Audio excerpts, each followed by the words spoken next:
We've got a very fun topic today. Um, Leveraging mutual plans, obviously for the enterprise. And I guess I should. It's kind of like seeding it, like you're only supposed to use mutual plans for enterprise sales. That's obviously false. Many of our clients obviously are leveraging mutual plans for every single sale they do, and I encourage you to do it yourself. We've seen substantial benefits to these mutual plans, not only from an operational efficiency and being able to scale your organization, but also from a customer satisfaction, time to value. And I'll get into all of these. And some of you have been on previous webinars. You'll kind of know our style here is I'll do about 4 or 5 slides of education because on this call there's varying levels of knowledge related to mutual plans. And then I'm just going to go and share some actual use cases, about 3 or 4 different ways that we leverage them for our clients very effectively, ultimately helping them um, obviously be more successful in the onboarding of their clients.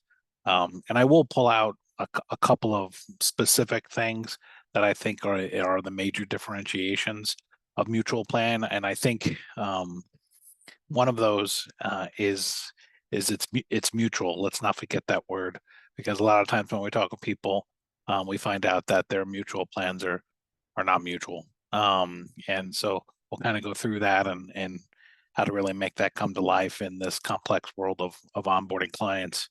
I will also preface these plans really work for any type of client deployment. So whether you're AKA deploying a SaaS software or you're deploying professional services, anything of that nature, these mutual plans work.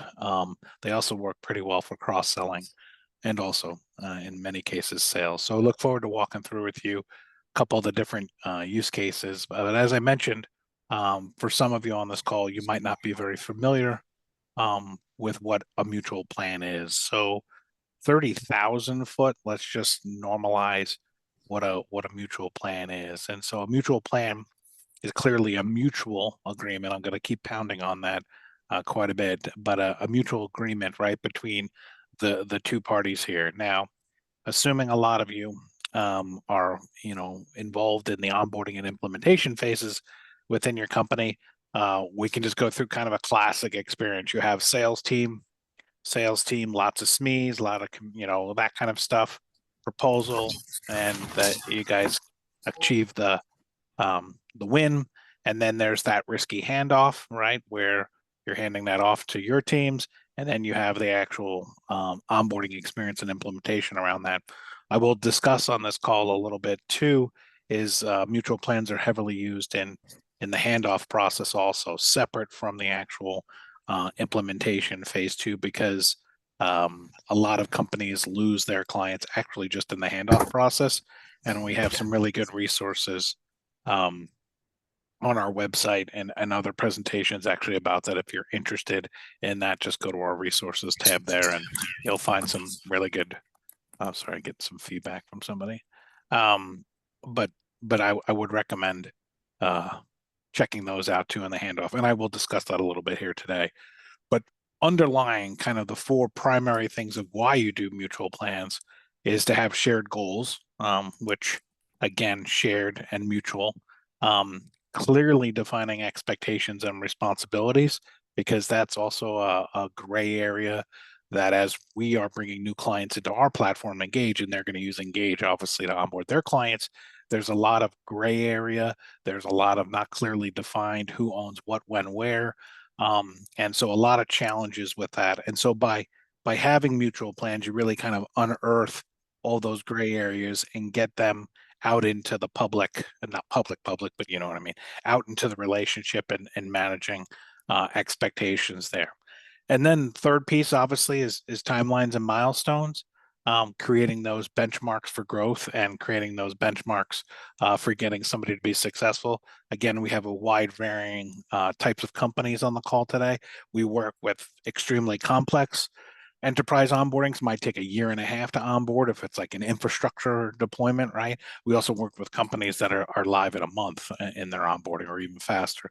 So it can be different, but the underlying of having clarity and visibility around that is really what makes either one of those very successful. So again, as I go through these things, mind map it to your own organization as far as creating those timelines and milestones. And I'll talk about that a little bit also, because for a lot of our clients, it's just not a macro timeline and milestones. You might have varying milestones for different kinds of stakeholders, which I'm going to talk about here in a minute also, which is a very key thing when you think about mutual plans. It's not really one mutual plan, one size fits all. And a lot of times in many onboardings, many of our clients have multiple mutual action plans going at the same time for different departments that are going to be involved in it. I'll get into this a little more. But as you're thinking about this, it's really getting each of the critical stakeholders on point during that process. The last one, transparency. Again, these are kind of the overarching pieces of a mutual plan, is knowing what the hell is going on. So some of you on this call might be on the actual implementation side, and some of you might be from a management perspective, meaning you're overseeing a bunch of implementers. And this is not only on your side, do you want to have transparency and visibility as to what's going on, but so does the client, right, as they're being onboarded. Because again, some of you probably deal with this on a regular basis, is the original deal contract has been signed potentially with an executive team and a certain role of stakeholders, but then the actual deployment is with completely different people than the original contract holders. And so how do you keep them abreast, meaning the people who signed the line that was dotted, how do you keep them abreast of where things are at on the deployment also, right? So there's a lot of factors here. And again, a lot of it is about being very transparent, because the devil is in the details, and communication, collaboration, and visibility is a big part of making this successful overall. So if you're new to mutual plans, these are the things to be thinking about. And I'll talk about this more, but ultimately it's a combination of things and not just throwing everything in an Excel file and saying we have a plan. Okay. That's not a plan. That's just a document. Documents are worth nothing. Execution is king. And we're going to get into why that is so important. So mutual plans, I think you get it. If you want more just on the general side, of course, plenty of resources on the site. I'm going to get into now the why this is the challenge. So the big challenge in onboarding, again, some of you, this might be boilerplate, meaning you know this, but some of you are just getting into this. Why onboarding is getting so complex is you have your team on the left-hand side. You're going to have anywhere from 3 to 8 people on that side, and the same thing on the implementation team on the client side, right? So you're going to have 3 to 8 people on both sides. And so there needs to be a clear, centralized, transparent experience to make sure everybody's on the same page throughout all of these different things that need to be achieved. Where it gets really challenging for people like us when we're onboarding the new clients is on the right-hand side, the client, you're not just dealing with one group of people. You might have people in 7 different departments, and they're heavily siloed, and it's hard to get in front of them. And so it becomes more and more challenging as you have to talk to the IT people on their side, or purchasing people, or other folks on the other side. And so it becomes really, really hard, because you're not only working with people, but they're all over the place, and you need to be able to have obviously a clear view into them and a clear way to communicate and collaborate on what you need from them and how to get what they provide you, obviously, to make the onboarding successful. So it's really, really important here, and really, really hard, right? I think it's a challenge that is easy to say, but to make it come to life, you're going to need some help, because it is that complicated. All right. So this is a big underlying piece of the challenge nowadays. And then how do you hold these people accountable, right?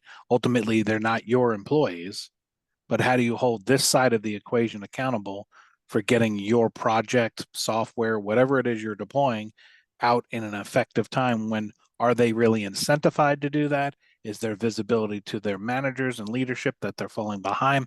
There's lots of ways here we're going to talk about. So how do you inspire this side of the equation to help you get your platform out? Okay. So that's a big challenge. We also see in some clients, the big challenge is this side of the equation didn't even know something new was coming.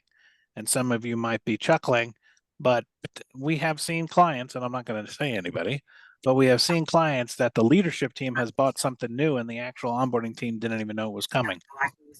Not saying that's effective, but we do see that sometimes. So it can be sometimes a challenge even getting these people up to date as to what it is. We'll talk about that a little bit here in a second. So this is definitely a challenge. Obviously, lots of people, more problems, right? All of those things. So then let's get into kind of core components of a mutual plan, kind of taking the high level philosophy of a mutual plan and digging down here a little bit more. So obviously there needs to be a common goal, right? And then there needs to be obviously the key stakeholders. So I'll share a use case. We have multiple clients like this. Obviously, lots of clients that are like this. Is when they consider onboarding, it isn't just one mutual plan. They kind of look at their mutual plans based on roles. So let's pretend you're onboarding into a company, and I'll use an example here of like a SaaS company deploying into, you have a SaaS product and you're deploying it into your client. They really look at their mutual plans by the different roles of the client that they're onboarding into. So they have a mutual plan for the IT department. They have a mutual plan for the operations department. They have a mutual plan for different department heads because their software touches two or three different areas. So they have a general mutual plan, which is kind of the overall project, but then they have separate mutual plans for each one of the key stakeholders to keep them aware of what's going on, any resources they need, things of that nature. So when you think about mutual planning, it isn't a one size fits all. It's really about making the key stakeholders on the other side comfortable with the process, what you need from them to be successful, what resources you need from their people to be successful, and kind of carrying that out. It's a very key point. I have to stress that number two pretty heavily because that's how you create that visibility transparently. And then amazingly, people start getting you stuff on time. Amazingly, things start to change, right? Because you're creating that top down and bottom up visibility on that. So when you think about, again, mutual plans, it's not just start, end date. I need all this crap from you. We're successful. That's not how it works, right? There's a artistic way of getting this done, which means pulling out the stakeholders, same amount of information, but then getting them to the line much, much faster. All right. The next one is action steps, detailed lists. So this is another philosophy I like to share. Of course, I'm going to show it, but thinking about leveraging stakeholders, but then other stuff is a lot of the times when you're onboarding one of your clients, they don't know what they don't know. And you might have heard me if you listen to some other of our presentations. I bring that up a lot because there's a very strong inference that the customer knows what we need from them. So this should be pretty quick and easy to get from them. I'm making this up, but somebody's going to chuckle, right? Is like, oh, just get us your customer list. And you're thinking because in your company that takes 6 minutes to get, or you just go to Salesforce or something and you just get it. This client, it might take 6 weeks to get that client list, right? And and it's true, like it happens, like this happens all the time, right? And so it's really bringing all that to the front side of the equation and making sure they know what the needs are going to be and not just dripping stuff out to them slowly throughout the process so that if things are going to take longer to get or they can provision it, you're going to get a lot further down the road. Plus, they can't answer all your questions because they have no idea how your tool works a lot of the time or service or whatever you're delivering to them. And so you kind of have to coach them on what's possible, and then they can get you the information of what's possible. It's a real key point there. Next one is data collection and resources. So for almost every client, I don't know of a client where they're not collecting data and resources. So you have to have a mutual plan, but you also have to have ways to collaborate and move stuff back and forth very, very effectively, right? Same thing on the next one, communication and collaboration. I mean, communication for sure, and then collaborating on certain things is a very big component of this. Again, having that all centralized so you have that visibility. If you're managing through email now or your team is managing through email now, I think you know the frustrations. Gmail and Outlook were not run to run onboardings. Deadlines and milestones, kicking a horse here. Everybody knows about that. That's critical. Resources and dependencies, other tools they might need, obviously, to complete what they're doing. And I'll be candid because we talk about this all the time, is that a great mutual plan out the gate, because we have like templates in our platform. So most of our mutual plans cover 80% of the process because they're all templated. And then we also have templates for ad hoc because every client's different. So you have 80% kind of pretty rigidly templated, right? Because it's part of your process. It's a must have. It's not a nice to have. It has to happen. But then you also have to have all of these ad hoc things because every client is not the same. And so that's very important. And then for many of our clients, their mutual plans are different per like industry vertical they're going into. So if we have a mutual plan for a healthcare client type, that's going to be different than a mutual plan for a a manufacturing type client too, right? So you can see here, mutual plans are not just, oh, one thing, one size fits all, there you go. For really operational success and really knocking it out of the park, these mutual plans you have to consider role based and then also vertical. And then, of course, logically, if the service you're deploying is different, then you might have different ones for your services. So you can see how these independent pieces kind of can all come together there. All right. Giving you a lot here, but these are already probably quite a few notes have been taken already because these are the building blocks for success. They are the ways that you can then standardize your onboarding experience, scale your onboarding experience, and measure the success of your onboarding experience because you're taking them through what feels like bespoke experiences, but they are not underlying. They're all just using your templates, your processes, repeatable, and measurement around this. And it's highly two-way. This isn't about your team in this case. It's about 50% your team and 50% on the client for success. All right. So, and as I mentioned at the top of the meeting, I'm going to show about one more slide, and then I'm just going to go through some real ones to bring this to life for you, because obviously we have clients that leverage our platform in hundreds of different ways, enterprise multi-location deployments. I mean, you name it. So there's a whole lot of variables here, but I want to just kind of show you so you can start to mind map to yourself areas of improvement that you and your teams can be working in, but also how do you do this at scale? Many of you have young or emerging onboarding or implementation specialists. So how do you tee them up for success? A lot of that comes to having repeatable, measurable, scalable, templated experiences, again, that feel customized, but are all from the bank of highly approved ways of engaging. So benefits, again, number wise, we see about 45% more engagement from the clients on the mutual plan experience and driving that forward. Efficiency, 30% plus on your side.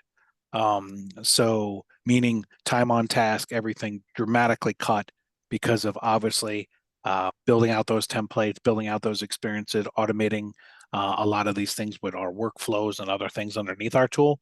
But ultimately, it creates a tremendous amount of efficiency for you guys there. So again, clarity. We're seeing positives on all of these. Obviously, we wouldn't be as successful as we are if not.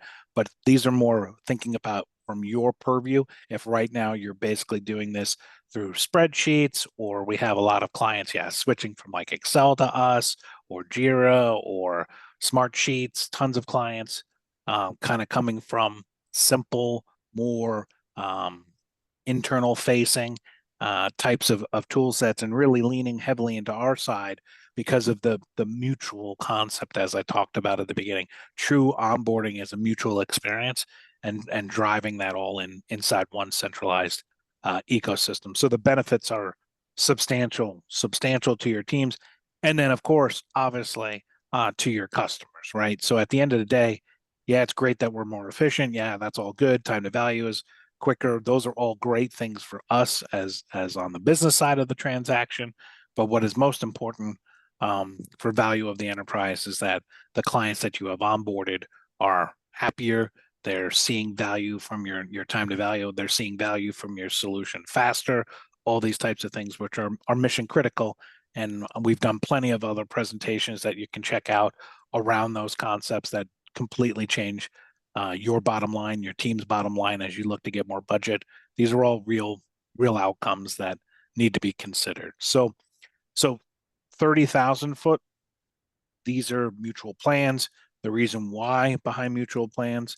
And I'm going to jump out now and just kind of walk through a couple just to kind of, again, bring some of these things to life, because a lot of times people can hear about stuff, but they really don't know what that can be. So I should be sharing. Let me just double check my screen here, so I don't show everybody a picture of my wife and dog for the next 20 minutes, which would be great. I think a lot of you would be okay with that, but there we go.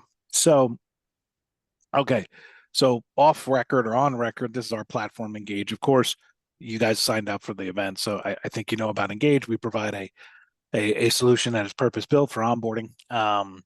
And our big point is our workspaces. What you see here are all internal facing to your team, and then of course external facing to the customer substantially to kind of guide through the process here. So the one I pulled up here is just kind of a on the left hand side here. I just for today's purposes have 4 different phases of an onboarding process. This is all customizable and all that kind of stuff, but for the purposes of helping bring concepts to life for you guys, I structured it this way. And so these are just handoff and kickoff, deployment and install. We have a ton of clients that have that tricky little thing of, oh, we got to send people on-prem to do stuff, right? And then training and go live, which is like user ramp up, things of that nature. And then post-launch, some concepts there that we leverage accordingly. So this is what we call a mutual plan. This is, again, just a sample, but you can see kind of for a typical onboarding experience, all of this is customizable to your own use cases. But again, this is client facing and of course internal. Bonus, just since we're all here, if you're a Salesforce or HubSpot user, all of this also shows up inside your CRM, which is great for your teams. Super benefit. Not really about today's call, but why not show it to you? It's an unbelievable way to keep everybody in your team and all the data and everything all organized. It's some huge benefit to a lot of our clients. But back to this is what we call a checklist, okay? And so in here, you have all these different checklist items. And again, going back, memory back to what we just discussed, you need to consider some of this maybe by role, obviously by product line and or by what vertical. So as I mentioned, we have libraries around this. So all of these are automatically created for your team. And so then from in here, you're then working with the client to kind of guide them through what are the expectations of this onboarding experience. Like we have a lot of clients that do pilots, right? I'm assuming many of you, do initial pilot launches or phase launches, all sorts of things to consider, which of course could also have additional mutual plans for each one of those objectives, right? So think of a mutual plan, and again, it's not overarching and it covers everything. It's for a specific objective that you want to achieve, okay? And that's when you get down to that objective level, that allows it to be kind of more specific and help drive across a specific strategy. So how we take that to the next level for our clients and where the rubber really hits the road is for us, it's not just about having items to do, it's the entire experience around that. So I'm just going to dig into one of these here. And again, this is just a sample. But when you're inside a mutual plan, and this is one objective, right? You have obviously what your purposes are, the agenda. You might have things you need them to download for homework. You have process resources. Inside our platform, you can relate this to any other resources inside the tool. And then, of course, we bifurcate things out into additional tasks that might have to be done by your team to execute, meaning internal tasks, and of course, a tremendous amount of tasking to the external customer too. So we're able to hold them accountable, right? So again, in a mutual plan, a lot of times onboarding and implementation teams have a hard time holding somebody accountable because there never was an agreement of accountability. It was never mutual. It was just pushed on them. And then when Tiffany and Tommy don't deliver, they're like, well, I never agreed to that, or you just told me that. I didn't say I could get that done by then, right? And so when you think about each one of these items, there's a goal, there's the objective, and then who's going to do it, what, when, and where. And of course, behind the scenes, we're doing a ton of workflow and automations to remind people and kind of drive them to success. Okay. Of course, we have centralized commenting too, and all sorts of things to really help drive this along. So as you're thinking about your own mutual plans, think of these items as being kind of little independent objectives and what you want your team to do and what you want the client's team to do. Of course, they're agreeing to this during that journey, right? And then that's each one of your items. So here it's strategy and framework. You have configuration and training, right?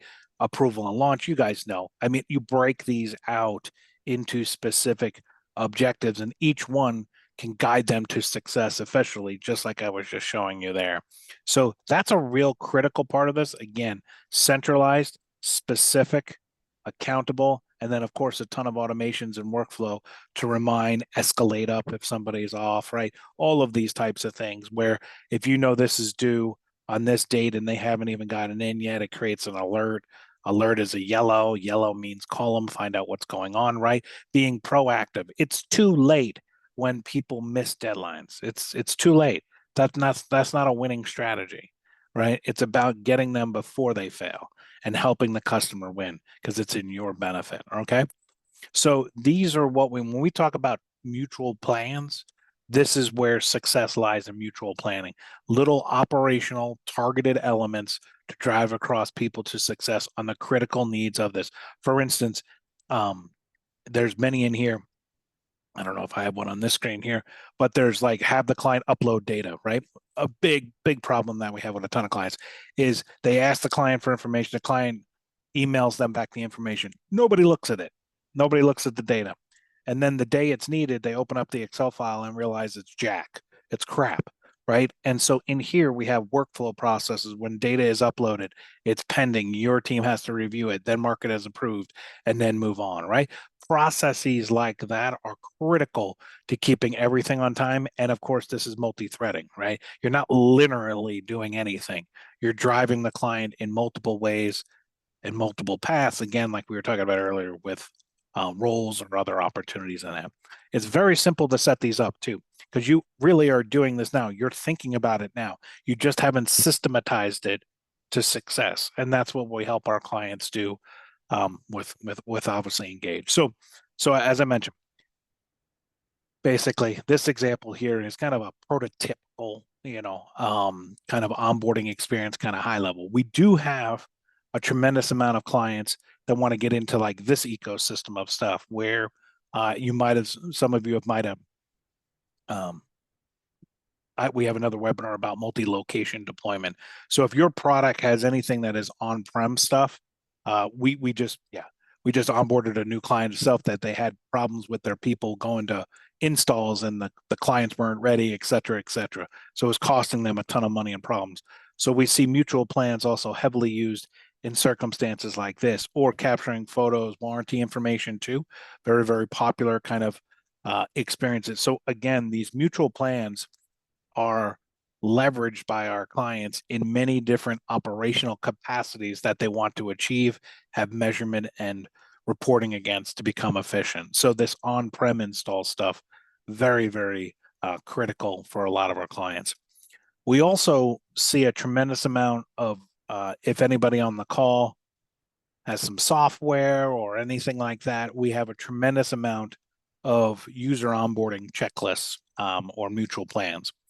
And so this mutual plan is actually ours when clients, because we're fully integrated with Slack and Teams and your calendar and all sorts of stuff, so that when clients do stuff, you're getting messaging everywhere, which is obviously awesome for that connected experience. But we also drink our own Kool-Aid and use this for onboarding users. So a lot of our clients also use these mutual plans in the onboarding of the users so that there's a structured, clear way of making sure they're clearing the milestones needed to kind of get across the line there. All right. I did forget one thing earlier when I was talking about in the handoff and client experience. Obviously, we have a tremendous amount of file sharing inside of the platform, and all the checklist items do file sharing.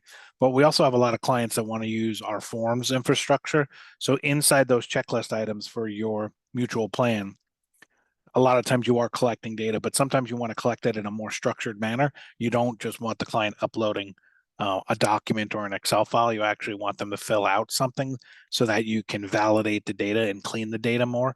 Because a big problem, I kind of alluded to it earlier on mutual plans, is GIGO, garbage in, garbage out. And so we have many ways of leveraging these forms to help clean up that process also in your mutual plan so that you have much cleaner data, and of course, obviously makes the process, excuse me, go extremely faster. And then kind of carrying that out inside, you got your original, obviously you got your deployment or install. We talked about training use cases for mutual plans or rep sign up. And then we also, this one I kept it out, but a lot of our partners, of course, are doing onboard satisfaction. So you can a lot of clients also have mutual plans on that, where it's the last item on the checklist is really about satisfaction. So you're kind of tying all of those together inside one ecosystem so that, again, you have full visibility and management across everything. So as you can see from the earlier part of kind of how you want to structure your mutual plans, again, maybe by role, by product, by vertical. And then within that, you're going to deploy it in an environment that provides 100% visibility and collaboration between your team and the external team, because it's, again, 50-50 process there. And then by having that information in an actionable environment, you can be proactive in driving the relationships and hitting those mutually agreed upon dates and times and everything, and then carrying that all the way through, obviously, to a successful launch. And so 30,000 foot, again, presentation was around enterprise. Clearly, we have tons of enterprise people selling in the enterprise, but we also have tons of clients who are selling into mid-cap small business. It's basically about systematizing your desired onboarding experience, but then opening that up to be mutually agreed upon between you and the clients. And I'm not joking. Well, like, we have a lot of clients that this right here, this mutual plan, the first meeting they have with the client for the kickoff call is literally walking through this and adjusting this based on that, and then locking down and getting commitment on it and the staffing and the resources to get it there. So it creates that consistency of engagement and conversation to make sure you're winning. So they're very, very powerful, these mutual plans, when deployed, used, obviously, and managed against. So I appreciate everybody's time. Obviously, you want to discuss this more. I offer this up on every single one, and many of you take advantage of it. To do a brainstorm, like if you have a certain type of environment or challenge that you have, that's my email address right there, Joey. And I can brainstorm with you on your environment, because sometimes just figuring out is the best approach by role, by product, by vertical, or some's their combination of it, or 80% this to that. And we can help guide you on that. Obviously, we would love to have you use our platform, but at the end of the day, it's about winning. And so if you have any questions or challenges around that, no problems. That literally will be my calendar. I'll send you my personal calendar, and we can just brainstorm ideas there. But I will say, we have literally transformed organizations by deploying mutual plans in a way that is an actionable mutual plan and accountable mutual plan. Again, the proof is in the performance, right? The proof is in the execution. That's when you win. And I will say, we work with a lot of like venture-backed groups too that are scaling. And so if your group is highly growing, plugging new talent into a proven high recipe environment really helps with that scaling and quality of service in that side there. So again, small business to large business, we don't care. Our licensing supports all sizes. We'd love to talk with you and help you kind of bring these mutual plans to life for you and your team. So I appreciate the time today. I appreciate everybody coming in on the mid-holiday cycle here, and hopefully everybody has a fruitful start to their new year. So I appreciate everybody's time today. Thank you.